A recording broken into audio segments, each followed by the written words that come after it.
Hi, everybody. Welcome to My Favorite Mistake. I'm Mark Graven. Our guest today is Kent Billingsley. He is the founder and president of the Revenue Growth Company, LLC. Kent is known as America's revenue growth architect. He's an international expert who helps leaders around the world scale their growth and profitability using the resources they already have. So I'll be curious to hear more about that as we get into the episode.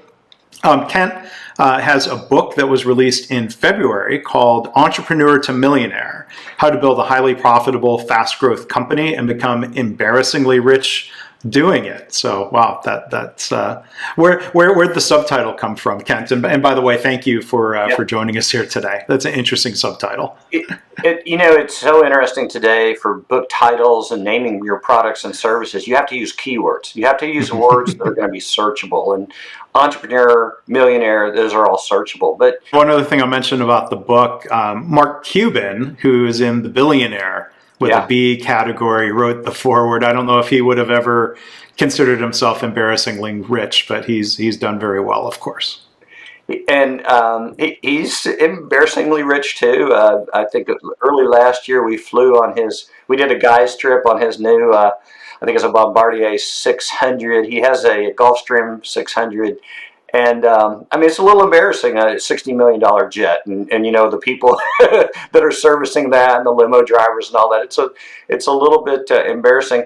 He is a truly self-made multi-billionaire. And I've actually known Mark for 40 years. And if you want, I'll share a little bit of background with the forward with him, if you like. Sure. Go ahead.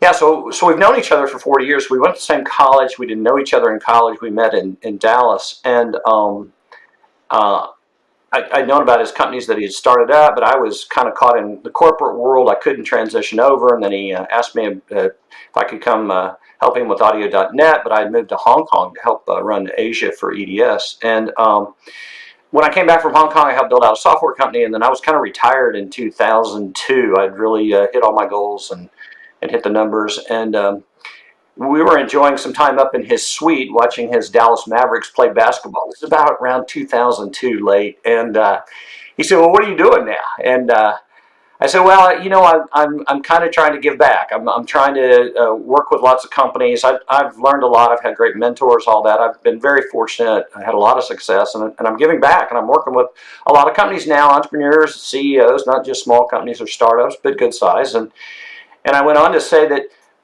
there's a pattern and a trend that I see, Mark, that's really awkward out there. And this was 2002 kind of tech wreck space. So there was a lot of companies wiped out, a lot of wealth wiped out. And I said, the companies that are around today are really good at what they do.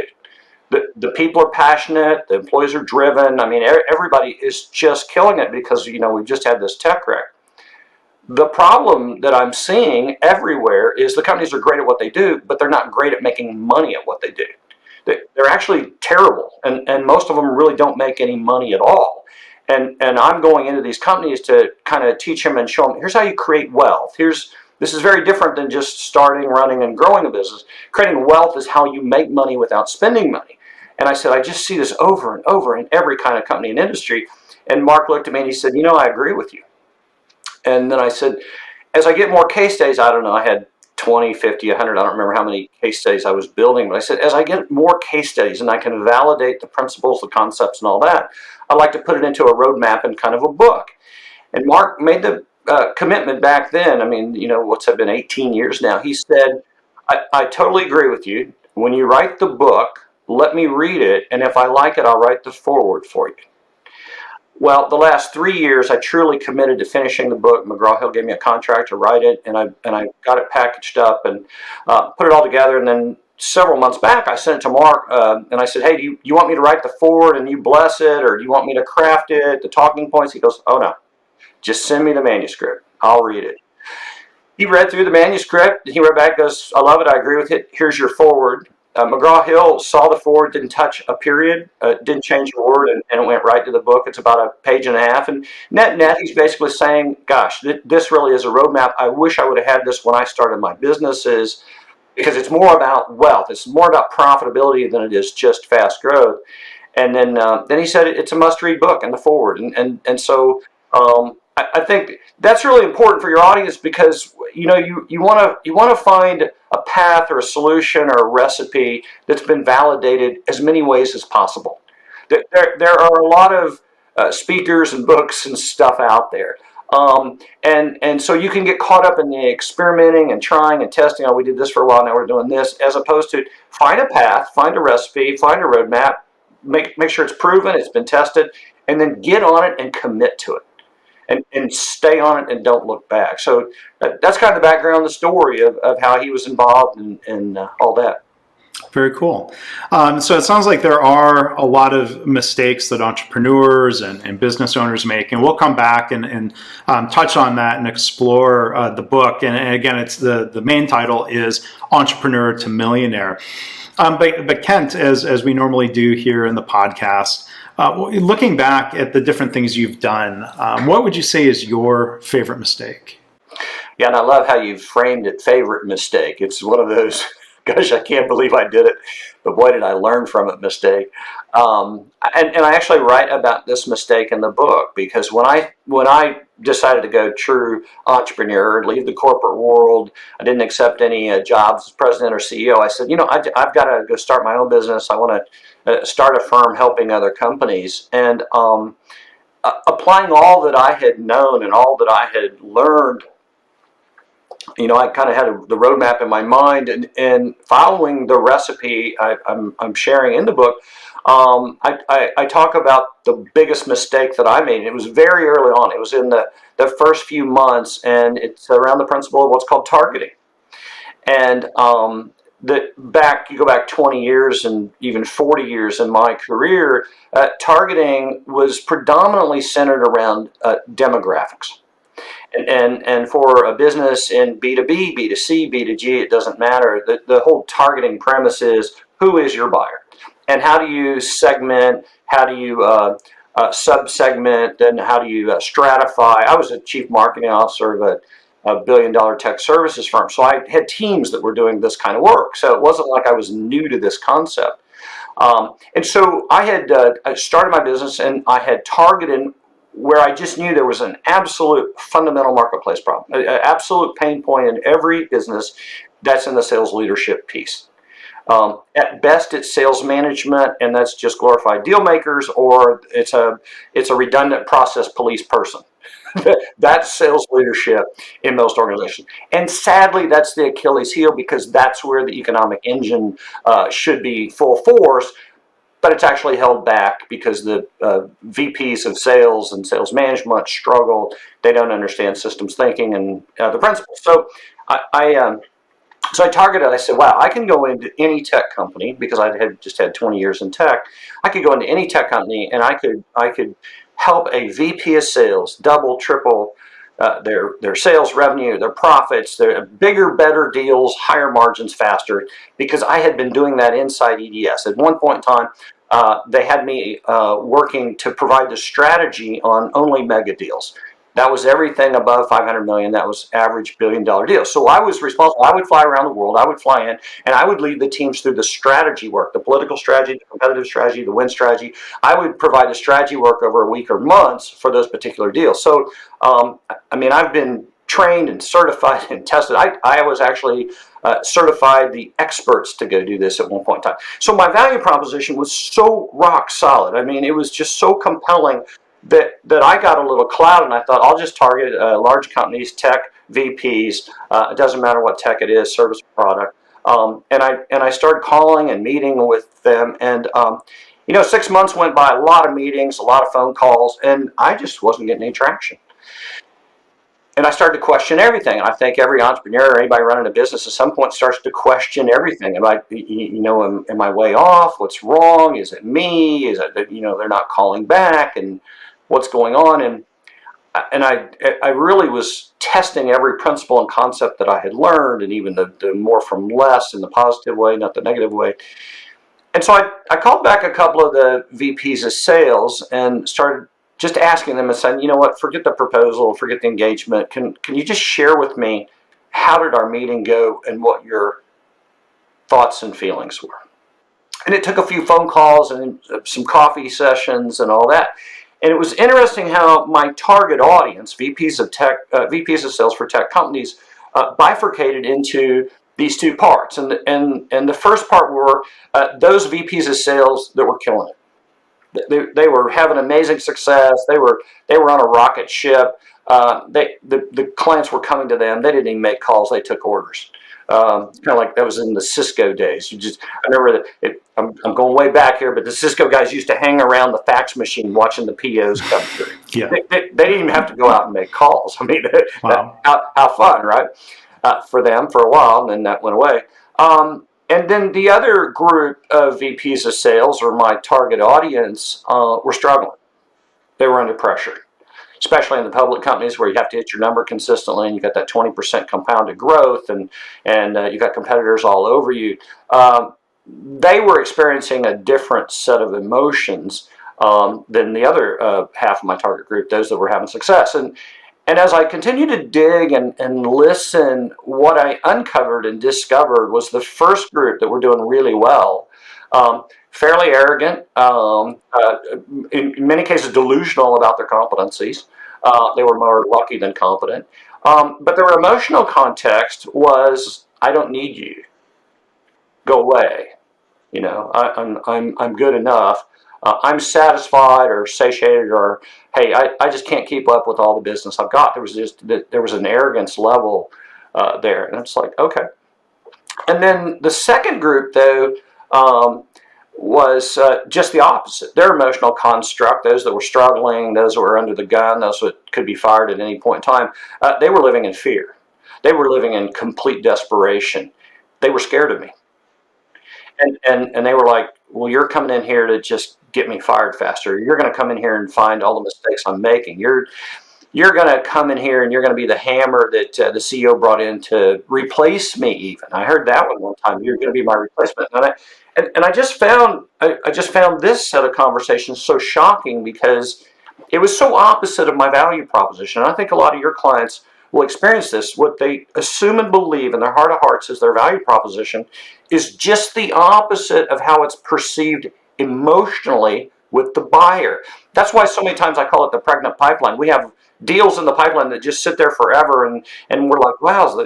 And I hear this, oh, the prospect must be stupid. I'm saying, well, they're not stupid. There's a reason, and it might be their emotional context is out of alignment. And so talking with these VPs of sales that were scared of me, I said, it's just the opposite. I'm going to come in here to help you. I don't want your job. I don't want to be a VP of sales. I don't want to report to anyone. I'm just here to help, bringing my 30, 40 years of expertise. And to date, I've built over 1,000 sales and marketing organizations around the world, from startups to some clients have thousands of salespeople.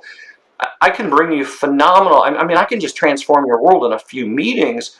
And they were like, well, yeah, that's all good and great, but I've just got to get this. And if I get a few more good salespeople, and I just keep hearing all this swirl, I'm like, wow. So I step back, and I'm in my study at home, and I'm drinking coffee, and I'm going, oh my gosh, my target audience, which is so perfect, the demographic couldn't be, sharper. It's just crystal clear, is there.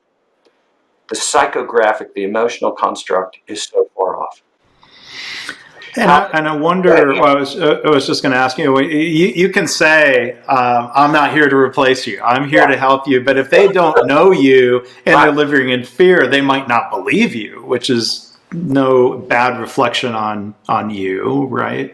Well, that's the point of all this, and my learning, the mistake was how the psychographic, their emotional construct, is more important than the demographic.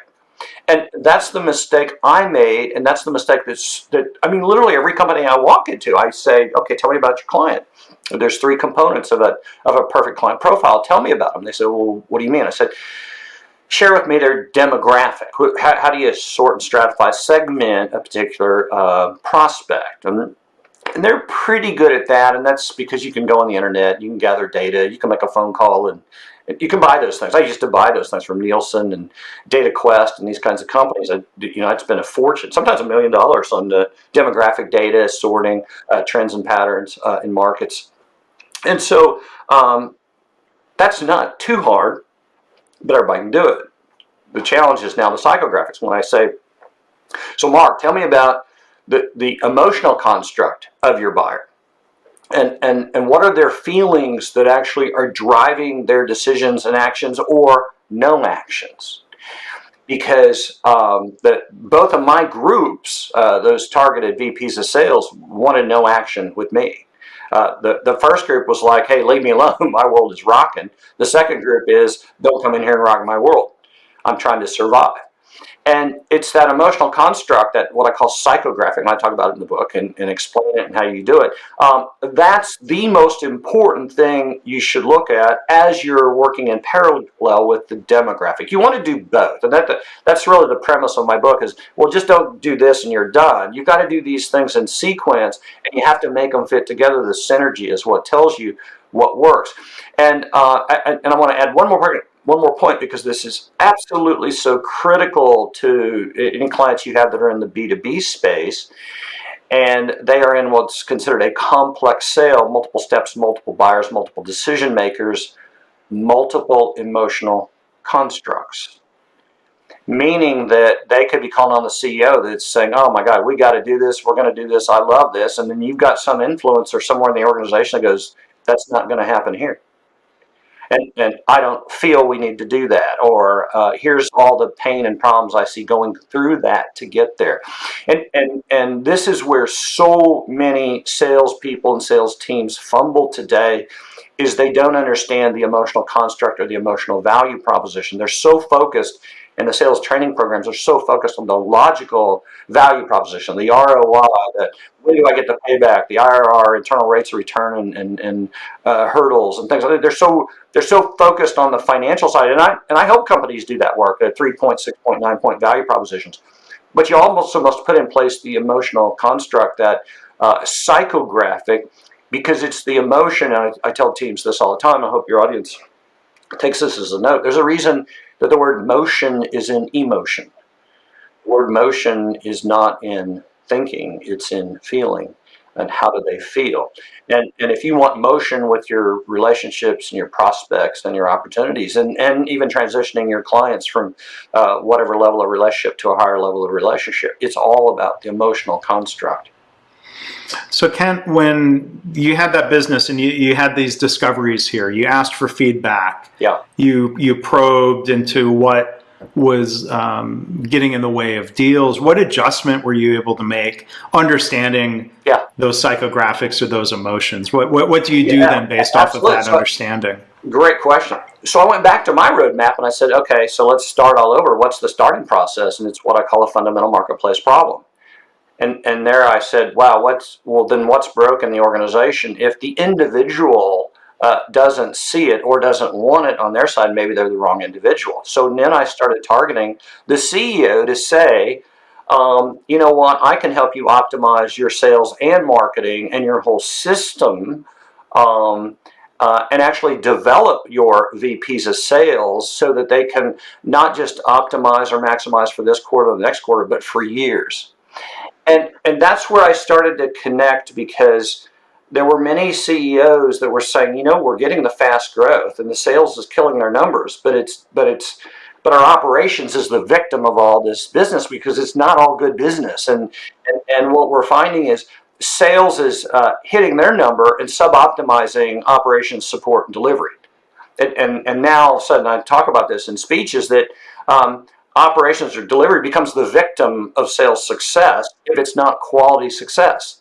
And so what happens is many times operations or delivery has to come back and get involved and go, that's not a good deal, or that's a bad deal, or stop this, or whatever. The sales is over here saying, I don't care, I'm compensated and I'm rewarded for new deals. If they have hair on them, they're bad, or, you know, we misset the client expectations that can never be met, then, you know, that's not our problem. We're off to the next deal. And what I found is I all of a sudden instantly connected with the CEO, the business owner, even the entrepreneur, that said, okay, we've got to get a more holistic view. We've got to get out of the silos of its sales, and then its delivery, and then its support, and then it's marketing. We've got to get in more of a holistic, where we're all working together to actually optimize. because and I had to spend the time to educate that. I said, even if your sales department is hitting all their numbers, that doesn't mean you're running an optimized organization. And I would explain that, and I would show that. And then you could see the lights go on, and I'm saying, not only that, here's what you're leaving on the table. And then number two, and this is what the book backs up, is here's all the resources and money and time and energy you're burning to get those numbers. So you're buying your growth and you're destroying creating wealth inside your business.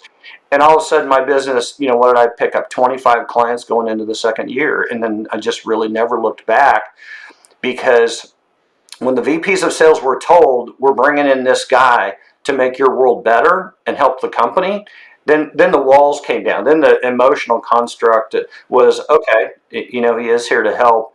And it was so interesting and really painful, Mark, because, and this is why it's such a mistake, because in my heart of hearts, I so wanted to help these VPs of sales. I couldn't have been more pure in my intent. I couldn't have been more deeper with my value proposition and my tools, but it didn't connect at all. And there are a lot of companies out there, listeners, that you have, that they're experiencing this. They're saying, well, why aren't we connected? Why aren't clients coming to us? Why aren't we attracting the perfect client profile? And so much of it's around this psychographic is not either even understood or it's not prioritized. And I'll unpack that a little bit more and stop me at any point. What I mean by prioritized is that there are emotional states that we all have as humans, and but they're not prioritized. I mean, you can have fear and excitement at the same time, but which one's the motivator? Which one is the driver that's going to bring change or a decision, and why? And then, even more importantly, is who's the most important influential person in the account if it's a complex sale. What is their emotional construct, and how would they prioritize it? And so when I talk to teams about psychographics, it's not that you can identify, well, they're frustrated, angry, disappointed, upset, pissed off. I'm like, well, that's a great list, but what's number one? Oh, I don't know number one. Well, what did you ask them? Yeah.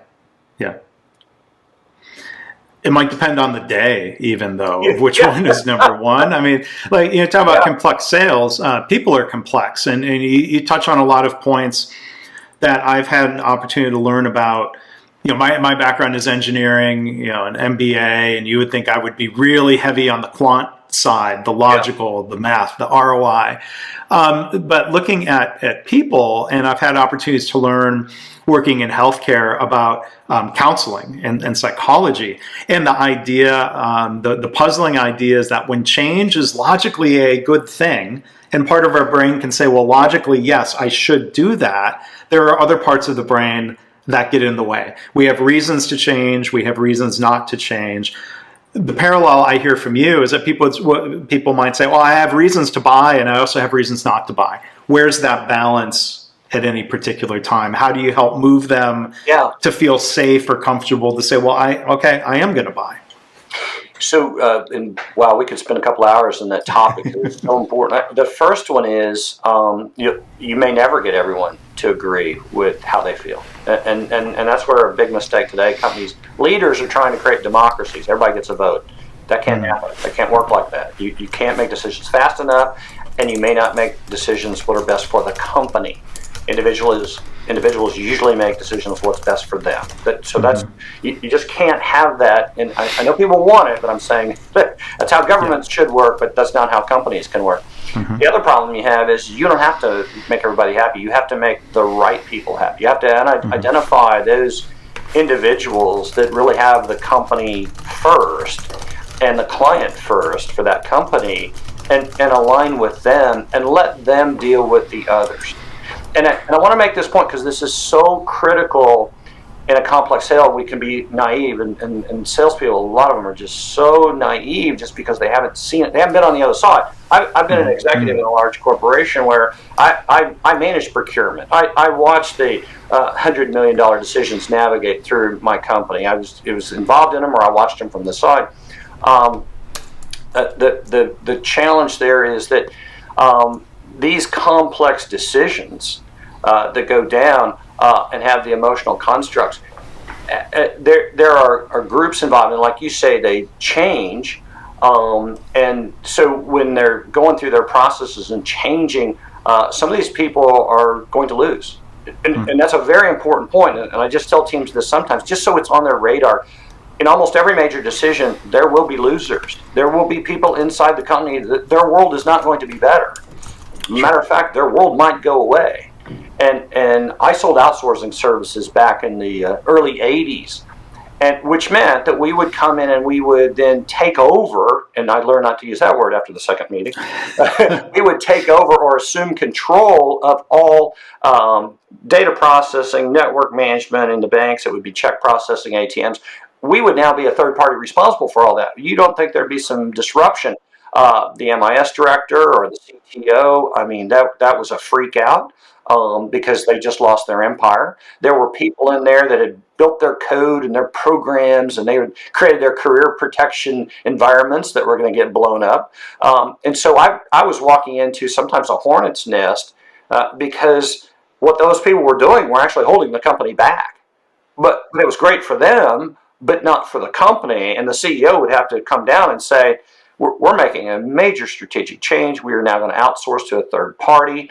Our 80-90% of all operations will now be assumed under control of this operation. The data centers will run around the world. They will no longer be located on site or slightly remote site. So I learned early and often that there would always be people that would consider them victims or be losers, or they would not come out on the good side of this decision. And you had to learn how to manage that inside that and deal with that emotional construct. Now, one of the things that EDS did really well, we were masters at the transition, masters at finding people's homes, finding people jobs, finding people career paths, actually giving them better career paths because they had more opportunities in larger companies than they did in the small ones. But my point to the listeners is you have to understand, and sometimes in simple sales, transaction sales, that can happen too. But always in complex sales, there will be losers. There will be people that will become victims, or their world won't be better. And you need to factor that in. You need to look at that emotional state. So let me share with the audience. So how do you do that? Well, the way you do that is your internal folks, your coaches and your sponsors, you talk through this with them. And it probably wasn't until, I don't know how many major contracts I had put together to where I made that part of my agenda, was somewhere in the process I'd say, Mark, we need to have a meeting about some people and their feelings and where they're going to be on the other side of this decision. And I learned to discover that was one of the most important meetings I ever had, because the Marks of the world would say, thank you. You're the first company or vendor that's really cared about our people and trying to work with us to make this as good as it can be for everybody. So even though I knew that back then when I started my own company and we did it on the operations delivery side, I lost that on the sales and marketing when I was starting my business. I didn't put the emotional construct in context of where it needed to be, and man, my first year of business was really, really ugly. So I guess that'd be my favorite mistake. Yeah, well, I mean, but Kent, what I hear you saying is, from the different examples, kind of large and small, there's this repeated pattern of you learning from those mistakes, whether it was using the phrase "take over" or the other things. I mean, and that's what this podcast is all about. It's embracing the learning that comes from these mistakes. I appreciate you sharing and telling us those stories. You've touched on something. It's a whole chapter of my book, and it's called Blueprinting Optimization, because I've got some corporate people that want to hear the corporate words. But in reality, so what's it mean? Yeah, in street language, it's continuous transformation, continuous change, continuous adaptation to what's out there and how things are different. And we're pre-COVID or in the eye of the storm, depending on what news site or feed you read that day. All I can say is things are different, and they're not going to go back, and we're not going to re-norm or whatever. Things are different, and a lot of fundamental marketplace problems that companies were solving are gone, are changed, or must be satisfied in a completely different way today. And so you bring up a great point. I call it accelerated learning, feedback learning. That has to become a core competency inside your business. And I spent another chapter talking about how when you start this roadmap, at some point in your roadmap, you've got to go back to the beginning again and retest it. And I recommend every year you go back and start with the FND and say, what is the fundamental marketplace problem? Does it still exist? Has it changed? Have the competitors satiated it? Do we need to readjust our model? I've had to readjust my models. The event speaking business got totally wiped out. I can look at my calendar now and I see live events coming up in the next month, even without Texas fully opening, but they are this week. We're having live events. I've done 2 or 3 now, and I've got several scheduled. That's so exciting, but they're different. They're limited. Some people won't show because they're still nervous. The world changed, and we've got to adapt our models. I'm really fearful, Mark, that one of the great mistakes that companies are making, and I'm seeing it dealing with clients, is they're just waiting for things to go back to normal. They're just holding on, and just knowing that, okay, well, business is coming back. We can just go back to what we were doing and just doing it the same way. It's a little tougher. Have to spend a little more money. I mean, I just hear this and I'm like, that you didn't learn. You got beaten up, but you didn't learn from COVID. You've got to readjust, maybe completely transform your model. I'm getting a lot of feedback that a favorite chapter for people is when I talk about multiple revenue streams. That you've got to have this Goldilocks of revenue streams today, because that one or two that you had, that one product or service, and the way you were making money off of it, you need to find other ways to make money off of it. What I'm not saying is you need more products and services. What I'm saying is you need to find more ways to make money off that same product and service and additional revenue streams to protect yourself. I use a lot of examples about restaurants just because we all eat at them. Those that had one revenue stream, walk-in traffic, either the traffic left or the government shut them down. I'll share with you another real quick story. One of my friends and a guy that we've almost worked together a couple of times. His business was so on fire.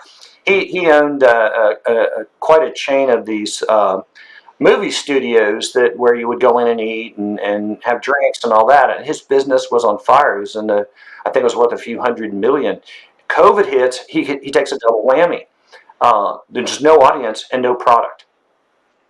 And they had to declare bankruptcy. I mean, just overnight. I remember talking to him, a year and a half ago, and he's like, Kent, I got to get you in here. We got to work on the corporate sales side. Our venues are doing great, but we just struggle with the corporate B2B. See, his B2C model was rocking. The B2B model was stuck because it's a complex sale versus a simple sale. And I remember talking to him, and I'm like, at some point in time, we'll work it out. I'll get the bandwidth. We can work together. And then boom, he just absolutely got blown up. And because two dramatic tsunamis, the no clients and no product. The movie studios couldn't make movies, so they couldn't send anything. And so now, you got to go back and look at your model and say, okay, how do we do this differently? Well, they instantly stream. They do other things today to do that. And you can have home watching parties. I mean, there's all kinds of ways. So I really hope, and your listeners, I hope they don't just go back to the way things were and just accept less business or smaller business. I want them to go back and say, you know what, how do we readdress the fundamental marketplace problem? If it is still the same, which it rarely is, how do we address it differently to start to create wealth and optimize the money we make? Yeah.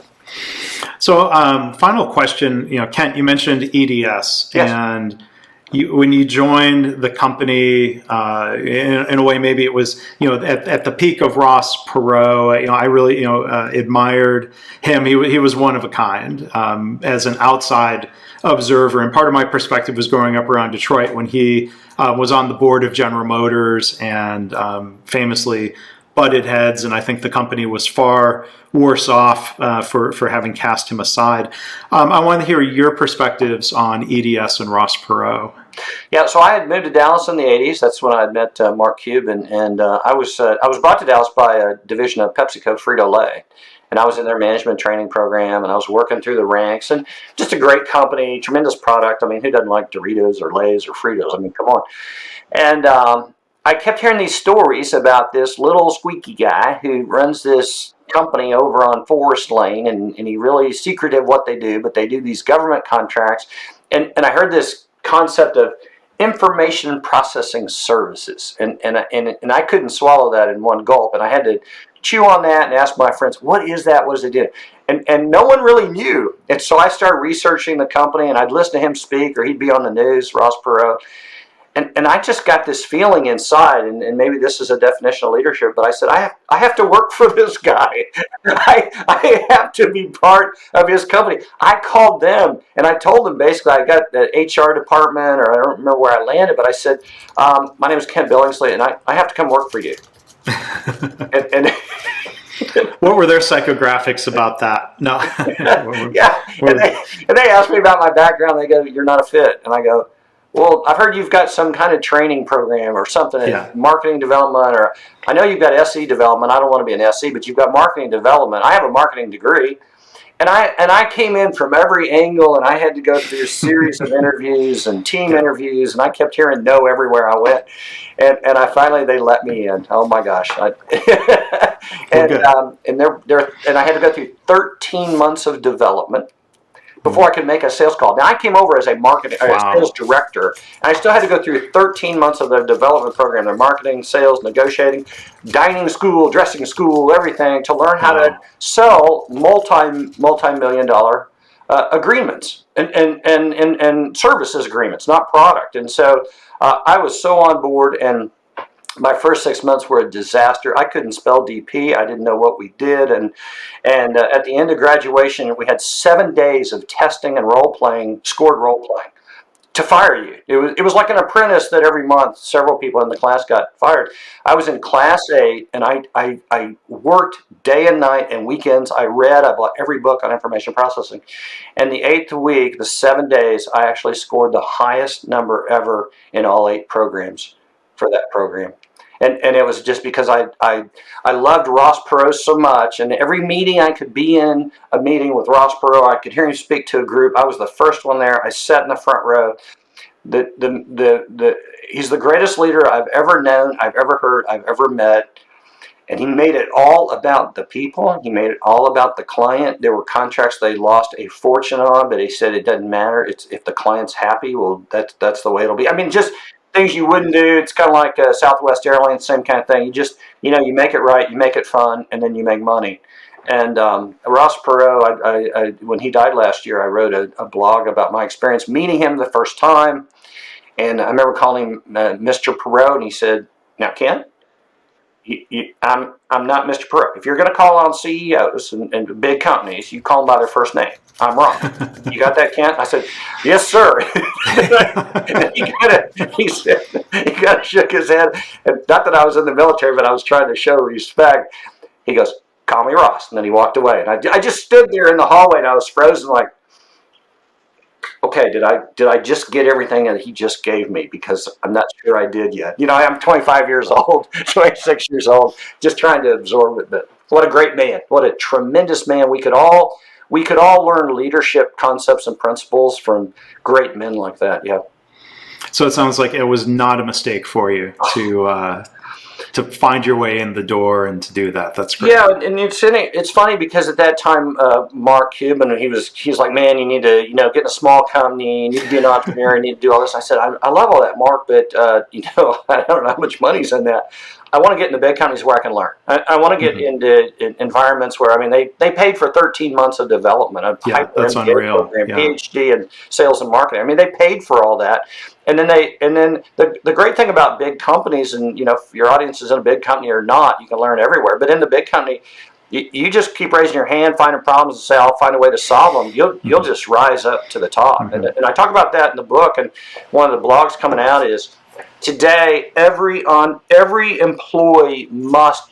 You don't need to be an entrepreneur. You don't need to go off and start a business. You can stay in your business, be entrepreneurial, and rise as fast as you want, or have an amazing career, because we all need everyone in business to be more entrepreneurial. And just I'll give you one definition or one characteristic: not passionate, driven, all that kind of stuff. That's everybody's like that. And if you're in business, you've got to be a creative problem solver. Not a problem solver, but a creative problem solver. And what I mean by that is the ability to solve complex problems without spending money and without hiring or adding bodies to solve it. Now, wouldn't that make a darn good politician? Well, Ross tried, and Yeah. he gave a good run at that. Kent, thank you Yes. so much. Our guest here today has been Kent Billingsley. His website, if you want to go find him and his company, is revenuegrowthcompany.com. The book, again, available now via McGraw-Hill, is Entrepreneur to Millionaire: How to Build a Highly Profitable, Fast Growth Company and Become Embarrassingly Rich Doing It. So, Kent, thank you so much for sharing with us today. It's really great to hear your stories and your reflections, and I really appreciate it. Oh, thank you, Mark. And I hope they get the book and learn the roadmap and get it in their business and create wealth. I encourage people to check that out. I will link to all of this in the show notes. I'll link to the blog post that you wrote about Ross Perot. And I'm going to add here at the end, Kent was very gracious to me, even in light of mistakes I made along the way. So in one email back and forth, I called him Ken instead of Kent. That's a mistake that should never happen with somebody's name. I'm going to blame autocorrect because there's a Ken I work with a lot. And then, I was about 5 minutes late to our pre-call. So thanks for your graciousness about that, Kent. Not my favorite mistakes, but some of my most recent. And I appreciate you hanging in there. Didn't bother me. I didn't say a thing. Like I said, you were very gracious about it. So thank you. I'm going to learn from that and try to prevent those mistakes as you talked about and our listeners aim to do. So Kent, again, thank you. Thank you so much. You're more than welcome, Mark. I really enjoyed it. Great.